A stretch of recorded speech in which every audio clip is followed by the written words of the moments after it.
ওকে, আমরা চমৎকার আরেকটা সাইকেল দেখতেছি, প্রিন্স। জি ভাইয়া, এটা হলো এই প্রিন্স লেখা মিন্স মিরেজ। আচ্ছা, এটাও আপনার ম্যাগনা কোম্পানির সাইকেল, আমাদের দেশে এগুলো ভালো কোয়ালিটির সাইকেল। এগুলো যদি কেউ রাফ ইউজের জন্য সাইকেল কিনতে চান, আর আগে যেটা দেখাইলাম ওইটা, এইটা আরো কিছু সাইকেল দেখাবো, সবগুলাই ভালো কোয়ালিটির সাইকেল দেখাবো। আচ্ছা, এটাও হচ্ছে নন গিয়ারের মধ্যে, পিছনে সিট আছে, আপনারা চাইলে সামনে ঝুড়িও বসাইতে পারবেন। জি, এগুলো হচ্ছে কি ভাই লোহার বডির নাকি? জি, সবগুলাই লোহার বডির non gear metal cycle. body, জি। এটা সাইজ কত? এটাও 26 সাইজের। 26 সাইজ। জি, 24 সাইজও আছে, 24 সাইজ গুলো দেখাবো। আচ্ছা, সামনে। বড় সাইকেল যেগুলো, যদি আপনার 24 সাইজ নিতে চান ভাইদের সাথে যোগাযোগ করতে পারেন। প্রিন্স এই সাইকেলটা কত পড়বে ভাই? এই সাইকেলটা আপনার 8,500 টাকা মাত্র। 8,500 টাকা দাম, কিন্তু আপনি কত রাখবেন আমাদের জন্য?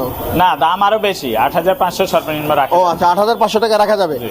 ওকে, আপনারা নিতে পারবেন। অনেকেই কিন্তু পুরাতন সাইকেল খোঁজেন 6-7 হাজার টাকার মধ্যে, আপনারা চাইলে 8,000 টাকা নতুন নন গিয়ার সাইকেল এটা নিতে পারেন। ওকে, আমরা নেক্সট আরো সাইকেল দেখি।